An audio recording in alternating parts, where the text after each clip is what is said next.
তো তোমরা এখন দেখতে পাচ্ছ দিল্লির চোরাই মার্কেট। এখন বাজে 7:30। তো আমি এখন চলে এসেছি দিল্লির চোরাই মার্কেটে। হাতে অনেকটা টাইম ছিল, তাই ভাবলাম একটু তোমাদেরকেও দেখিয়ে নিই জিনিসপত্রগুলো।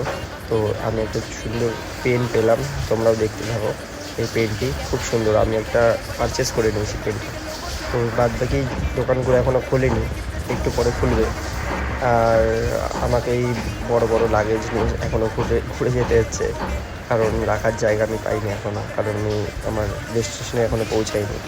এই যে দেখতে পাচ্ছ দিল্লির জামা মসজিদ, এই জামা মসজিদের ঠিক পেছন দিকটা বসে দিল্লির এই চোর বাজার। খুব সুন্দর এক নাজারা তোমরা দেখতে পাচ্ছ। তো বাই দ্য ওয়ে, অনেকটা টাইম কাটানোর পর আমি এই দিল্লি চলে এসেছি, ওল্ড দিল্লিতে। তো এখান থেকে আমি ট্রেন ধরবো, ট্রেন ধরে আমি আমার গন্তব্যস্থলে রওনা দেবো। তো তোমরাও দেখতে পাচ্ছ আমি এখন রওনা দিয়ে দিয়েছি।